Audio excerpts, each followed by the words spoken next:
Puneet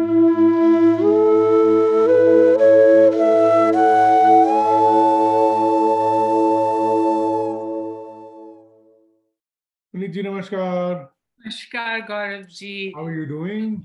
I'm doing well back in US, and so are you. So that's wonderful. Well, I was going to say you went to London to see the Queen also, but it turns out you didn't get to see the Queen. Or the king, yes. Okay. Right. Well, since we have this segment for our scholars, we'll jump right into this. Let's go. So,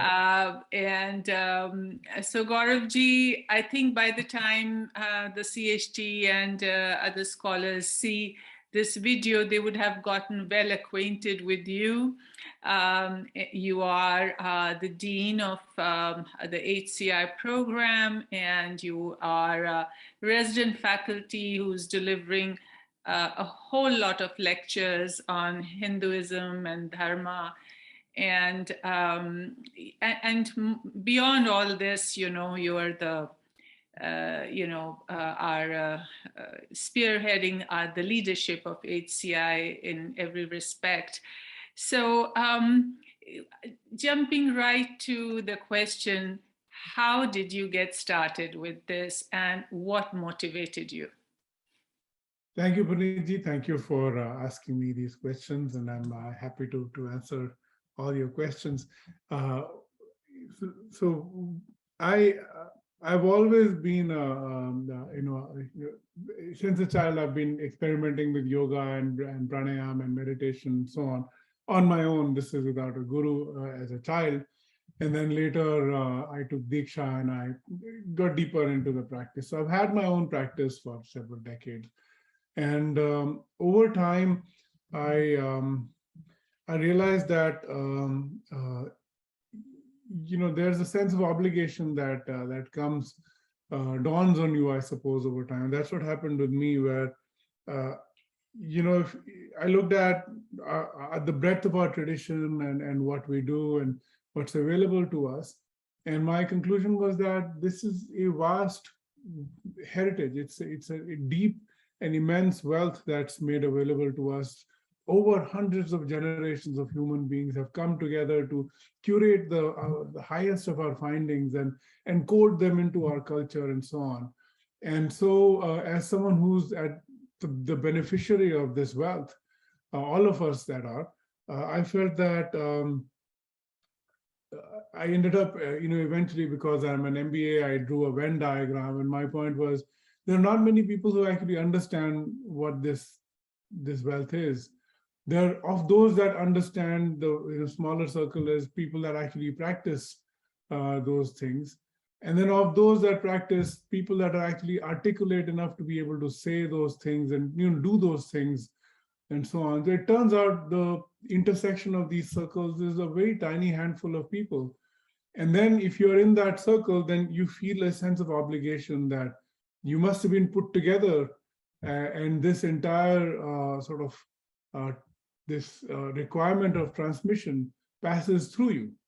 And so now it's no longer something that I have to do for my own enjoyment or my own calmness or my own habit building. But now there's a sense of obligation that now I owe it to my ancestors, to all those people that have created this system, and it's my obligation to pay it forward, move it forward. And so that's how it all it took many years of sort of introspection to get to this point. Now my reflection is my sense of self itself has changed, where I thought I was having innovative ideas. I thought I was having ideas de novo, completely new to myself, and obviously that is not the case, right? And the more you read other people in the past, the more you realize that there's a sort of civilizational wave that is passing through, right? And that wave that's passing through, it's true for actual physical waves in the ocean, where the wave passes, but the water just bobs up and down. The particles of that wave are not really moving, even though it may appear that the water is coming from the far end and coming to us. It's just the wave passing. The water itself is just bobbing up and down. Now, my conclusion is this body is just a bobbing up and down of a physical form the wave is what's important. And, my individuality, my name and form, it really makes no difference. There have been others before me, there will be many after me. So my job is to just bob up and down when the wave comes. And that's what I've been doing, bobbing. Okay, bobbing. So, Gauravji, so you started this as a personal journey, and in a very befitting manner, the personal went out, and the journey continues. And But I imagine that even as the journey continues, I mean, so long as we are in the physical form, there is our own life that gets impacted by our bobbing, as you put it. So how has this bobbing, this new journey, impacted you as a person in the physical form, in your life as a family man, your work? I mean, I'm sure that it's creating that balance was something that you worked through. So share that with us, because I'm sure there are other CHT scholars and who want to become volunteers, who try to figure it out for themselves. Yeah, yeah. Um, there are choices to be made. I don't think of it as much as a sort of a life work balance type thing that people say. I think it's just a choice of decisions, a choice of life that you've chosen. In my case, I do all this work for XCI and all the interfaith speaking and everything that I do. I actually get a lot of joy out of it. I get a lot of satisfaction out of it. So I don't see this as a trade-off between my work life. I have a busy professional life. I'm a professional. I was running my own business. Now actually back into a corporate role. But either way, being a busy professional, I feel that it's all a question of energy. Think of it as fire. If you have fire anywhere in your life, in a good way, I mean, not like fire that burns you, but if you have fire anywhere in your life, then that fire sustains you. That joy juice that's flowing through you it'll flow into other places as well. It won't just stay in this. So the satisfaction I get out of my own personal meditation practice, my own personal devotional practices, my own karma yoga, all that satisfaction and calmness flows into all of my life, whether it's my family relationships or work relationships. In terms of family relationships, obviously, I'm married, we have two kids, kids are growing up, and at this point, I'm at a place where, my obligations to my family are now tapering down, and it's time to look at my obligation to whatever the reason it is that I'm here. And so that's the transition that I'm going through. It's the same, we have the ashramas, right? So I'm approaching that ashrama where it's no longer about being a grihastha, even though I'm in a house, I have a job, I have a family. But I'm now thinking about, well, what is it that I can do to continue this journey for other people? So, if I might summarize that, all this sense of satisfaction and this journey, uh, the way it has enriched you, it sort of flows into all other spheres very naturally. And that is indeed true of yoga and a spiritual path. People think it's diverse from everyday life, but actually it enriches everyday life. Yeah. Yeah. So, any challenges along the way? Yeah.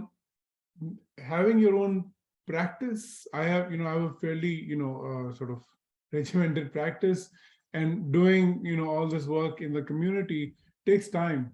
And so now you need to make time for it. You need to Mm, make time for it in a way that's not performative. I'm not doing any of this for other people, right? I'm not doing this because I want other people to recognize that I sit and meditate, or I do it. I'm doing it for myself, right? So now to make time, how do you make time? And the choices are, it turns out it's very easy for me to be a boring person. So I don't drink, I don't follow sport, I don't necessarily follow politics. I don't really watch much TV. I'm a pretty boring guy, and we're not very social as a family. As in, we're not doing parties and so on. We just don't enjoy that. I don't drink, so I'm a bore at parties anyway. So it turns out a lot of these choices are already made for me because I'm not an interesting person to talk to at parties because Well, so you're judging yourself about that, but so so you're saying that the challenge is to find the time for your own personal practice because you do have so much and now with HCI, with the growth of HCI, your responsibilities have grown too. yeah, So sometimes that can be a little bit challenging, and yeah. we're constantly sort of leaning on you and pulling on you for this or that. So have you noticed? I mean, of course, HCI, we all agree, has had an impact. But what impact do you personally see your journey as having on community as a whole? Um, I'll begin with my own the impact it's had on me is my sense of what a society is, my sense of what our society should be for our future generation has definitely evolved as part of the work we're doing at HCI. Because what are we doing? We're creating spiritual care in the community. So that change in mindset has definitely, I think, shaped my thinking. Now, how I think it impacting society and people around us, I think we've created a program that is fascinatingly just different, new. It hasn't existed before, and so this sense of creation is very satisfying to me personally. But for the society, it's an urgent requirement, right? Because we have become a society of lonely, people that are alone. Reconnecting people is an urgent project, and it's an urgent project where HCI intends to and hopefully will have a deep impact because it'll restore the sense of connectivity that we have to each other. Sense of belief that we live in a social framework, that other people exist and we can talk to them and share our innermost experiences. So I think it's definitely to the 300 people that volunteer at HCI, I think it's made a difference. But I also feel that in their sphere of influence, it's also making a difference. When CHTs graduate, this is always the most fun thing where, I remember first year when people were graduating, the kids came around. We had asked them to do dance performances. So we didn't ask them to come and give us a talk, right? But they gave us a talk, and their talk was, thank you, my parents have become better parents as a result of doing this course, Mm-hmm, right? mm-hmm. And that's amazing. That's so the sphere within which our volunteers operate is The, also rip- changing. the ripple effect. Yeah, yeah. Yeah. The other thing I feel is that ultimately the wealth of a society is in its systems and its ideas. And I think we are working on some amazing ideas, and those will shape society in the future. And that I'm really excited about. Indeed, I mean HCI is one of its kind, and growing and getting credentialed, and we're all excited about that. And thank you for all the effort that you have put in it. But Gauravji, also want to others to know a little bit about some of the other work. I know you're teaching at different places, you're volunteering, perhaps with these Hindu based lectures. So do share a little bit about that too. I mean, what has been your reach in some of these other areas? Sure. So my main work is driving business transformation, sales transformation for companies. It's what I've done all my life. So in many ways, it's similar to what we're doing at HCI, which is helping an organization change in ways that are dramatic. Other than work and HCI, of course, I've been working on my own philosophy of yoga, which is I call it yoga of living deeply, essentially conveying what's in the Gita and the Vedanta to people in more practical, more common sense terms, in ways that my audience will understand, but also in a practical way that people can do those things. It's not enough to know Satchidanand. What do I do? How do I get there? So I've been working on that for the last 5, 6 years, which is another thing. I write, so I've had three business books, one spiritual book that is out there. My latest book came out, which is at the confluence of both of my interests: the corporate, professional, and karma yoga. And my premise in the book, Oxford University Press published it, and the premise of the book is that the world as we know it as professionals is completely dismantling. It's being disrupted. A banker is no longer a banker, a hotelier is no longer a hotelier. Everything is being dismantled, right? And inside the mind, everything is also in a flux because we're being distracted and kept outraged by social media. So how is one to conduct oneself? How is one to look at our careers as a professional? So I wrote that book, and now I've been trying to learn how to use technology to, well, make videos, of course, but also expand my reach, get the word out and have fun doing it. So that's another thing. Uh, uh, a few friends of mine were so I also run retreats. So I run, yoga meditation retreats. I'm really excited about it. I expect to do one later this year. And a few friends have come together to sort of invest into educational institutions, for-profit ones, but in a way that changes the way education is delivered and the impact it has on people. And that's another thing that I'm really excited about because it's practical change. It's a lot of fun. And these friends are very smart people. It's good to partner with them there as well. So there's a bunch of projects. In fact, when people ask me, when you meet them, when people say, so what's going on? I really have to stare at their face for about 2 minutes in silence and say, oh, where should I begin telling this person what's going on?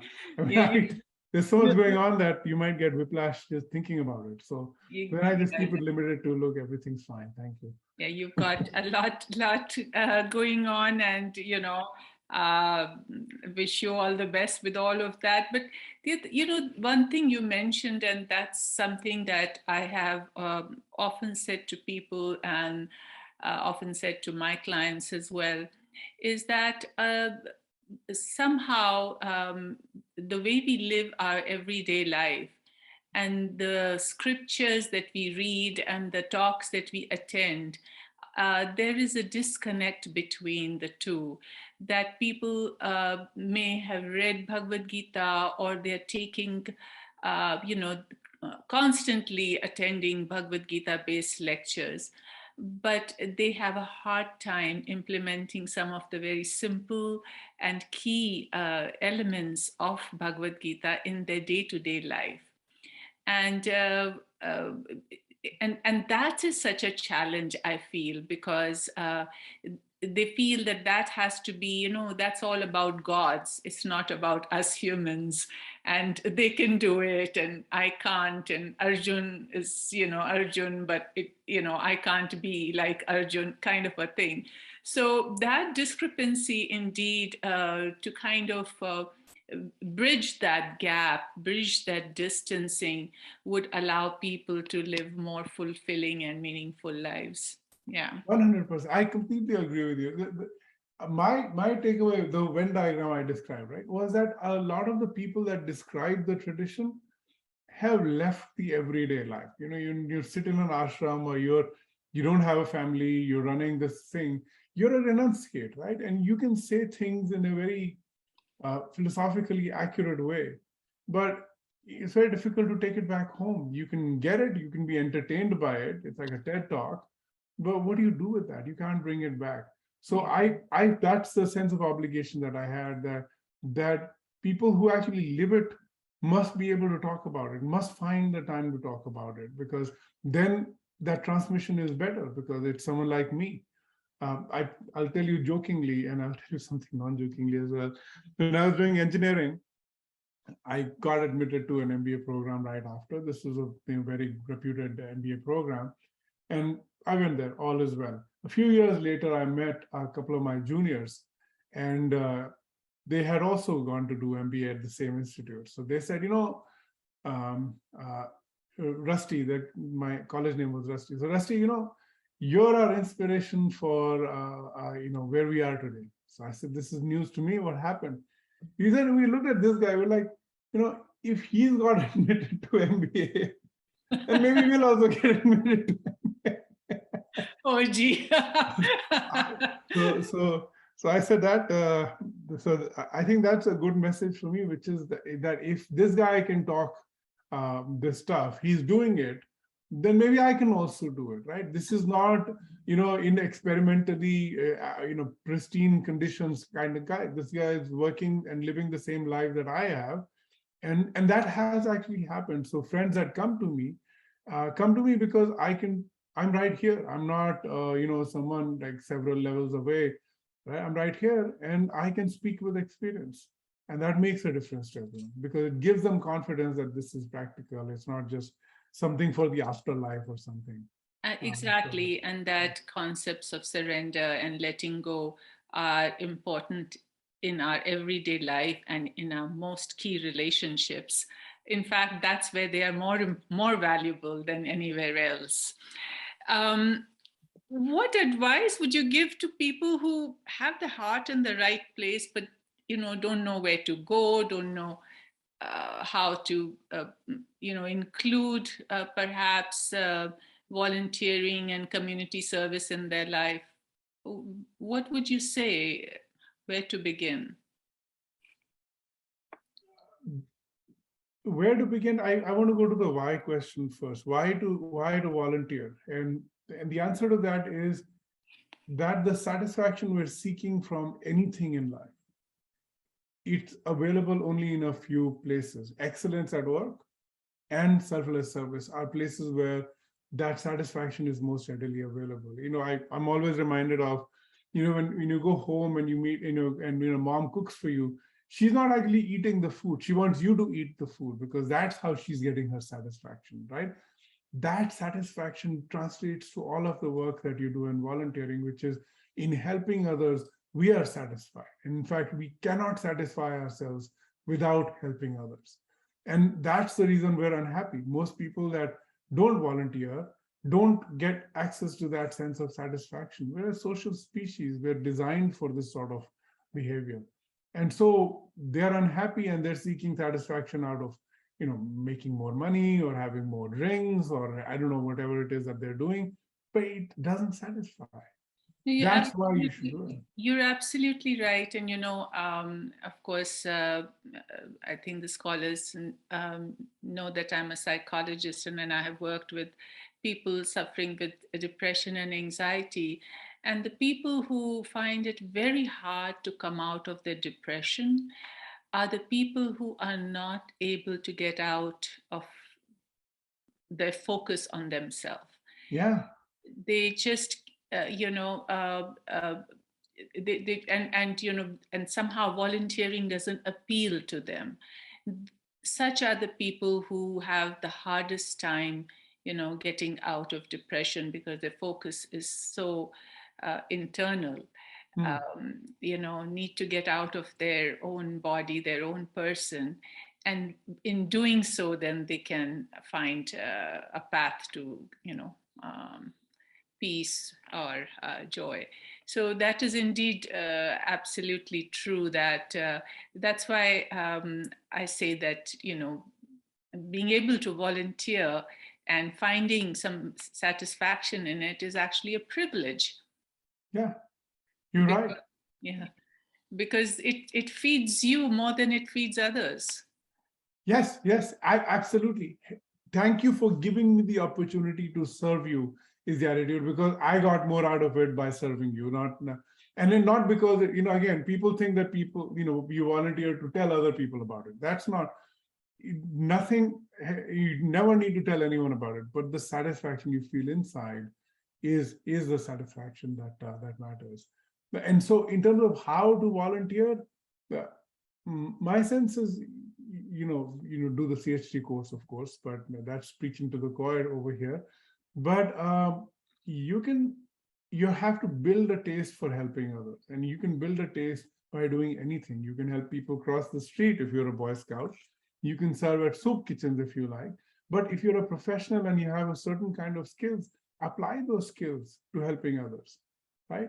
And look for that signal of joy that you're feeling that comes from just doing this thing, because that signal is what you're trying to tune into, and then you can amplify, you can do more and more, and Right. and get Kind more. of look towards what you have to offer and then look for what others need Yeah, and yeah, try to, combine the two. yeah. I remember at the MBA program, I had done this offbeat course called Management for Excellence, and at that time I was a materialist. This is a few decades ago, and so the thing was doing good. I said, well, what if I earn a lot of money and then I donate it?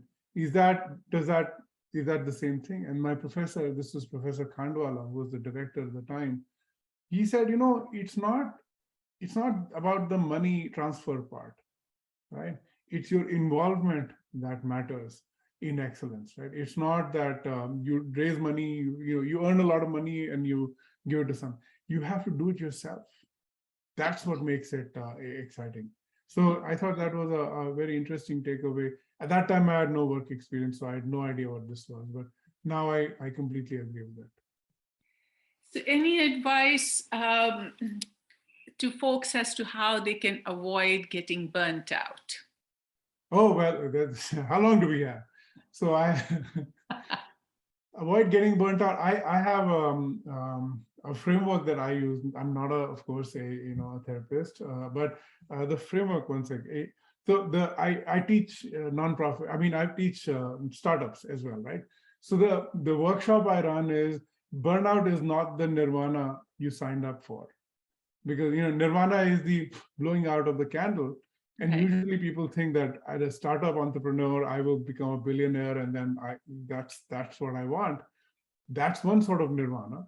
But the nirvana that you're more likely to get is you're going to be burnt out. So the flame that's extinguished is your own self, your joy. And so there's several. One is the Hindi word for it. There's a Lena bank and there's a Dena bank, right? Mhm, So mhm. don't feed the Lena bank. Don't keep taking. Give Right. other people, because the more you give, that joy, the social flywheel come into it. You can ask for help if you rightfully give help, right? And so you should do both. You should ask vehemently for help, and you should give help completely and without any problem. You should definitely have routines. Routines are very important, because the sense of autonomy that you crave can come from building a routine around yourself. Because what are the factors leading to burnout? Sense of autonomy is another, is one. Lack of anhedonia. So not feeling joy in anything. Find joy, right? That's the important thing. So people are burning out for a wide variety of reasons. I say, look, learn to meditate, learn to give, learn to take pleasure in even the little things. Win every day. Which is to say that if you're a startup entrepreneur, your win is 20 years or 10 years from now, right? But every day you can have something that gives you a sense of, I'm moving forward, I've done something, and that sense will propel you forward, because now you're not delaying your gratification, you're getting it out of incremental process steps. Those are some of the things that I tell entrepreneurs around burnout. True, and it applies to everyone too, because sometimes I've had the same experience. When you talk about stress, which may be another way of looking at Are you burnout. getting a call or am I getting a call? So there's like a hum. Sorry, yeah, Okay, sorry I about that. think that should be better. Yes. So I think people tend to think in very broad and large ways as to what they want or what their goals and success mean to them.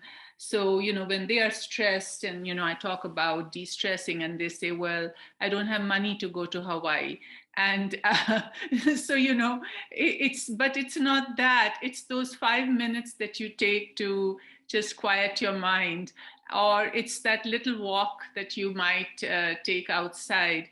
And it is those small things that matter. And I think that's what you're saying as well, that it's the small successes and it's the small interactions, and when you focus mindfully on them, and those things replenish you more than achieving a huge goal at the end. Yeah, yeah. One more thing that I say, it's not popular amongst sort of Western, or educated, scientific-minded people, but I'll say it anyway because the sense of surrender is very important. And I'll explain in 1 minute. When you're burnt out, the reason you're burning out is you are either postponing things because you're trying to avoid them. So energy is being spent in not doing, or energy is being spent in doing things or worrying about things that are completely out of our control. Right? On the outcome. On the outcomes, right? So we're completely stressed out by them.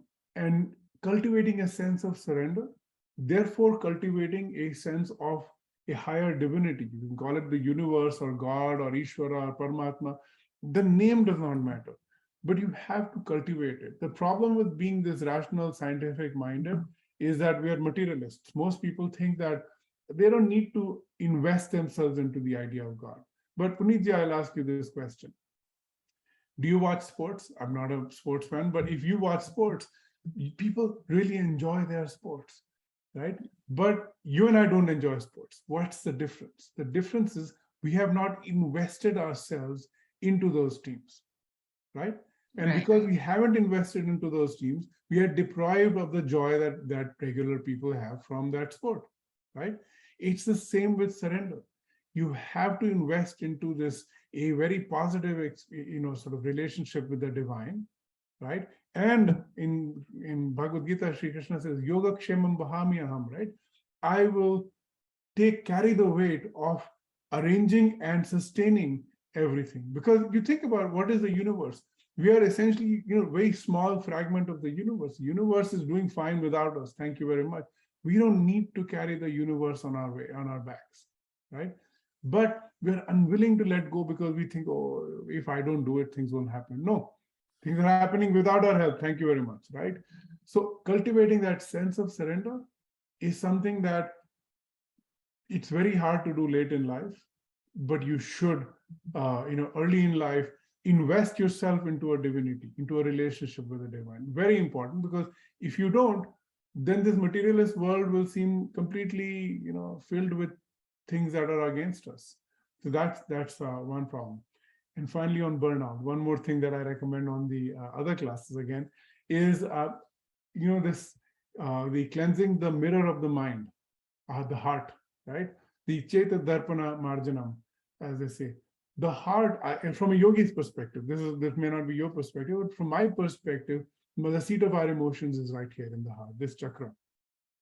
It's tight. And in common language, we know this as the heart is heavy, the heart is cold, the heart is rock solid, the heart is melted, is a heavy heart, or this is a very broad-hearted person, this is a courageous person, light-hearted, and so on, right? Connect.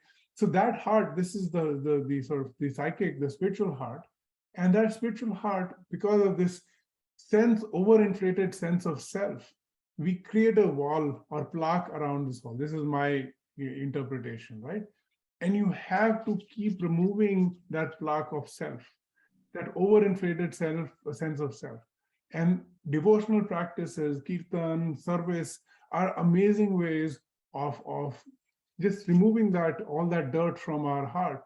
And then the world we see appears fresher, live, more alive, more vibrant, and appears more friendly to us than we might have previously seen. Absolutely. When the heart opens, joy flows. Yes. And that lack of access to joy is what causes burnout, because that's the energy juice that's sustaining us. And we no longer have access to it. Nothing feels like it's fun. Right. And then life is not worth living. You and I could go on talking about this. So, but yeah, we'll be kind of thinking in very similar manner. But I think I don't want to take up too much of your time, and also, the scholars who are watching. So, but you're absolutely right. The heart, if it is connected with the divine, everything else will flow. The energy will flow. We'll become a channel, and joy would happen. But unfortunately, people think that these things are only possible in the Himalayas. So we have to transfer them right here uh, in our lives. But any last comment that you want to make? Anything you want to say as we come towards the end? No, I want to thank you for asking me these very insightful questions, and this has been such a fun conversation that I feel we should do a longer one. Absolutely. I feel the same way because I think it would be very meaningful. I know I'm thinking the same way, and that certainly we will carry on having more such conversation. I think it would be conversations that all scholars should possibly engage in sometimes. Maybe we should have some open panels where we can have these conversations with everyone. But thank you so much. And for making this time, and we will, of course, talk again. All right. Thank you very much, Okay. Puneetji. Thank you for everything you do. Namaskar. All right. I'm going to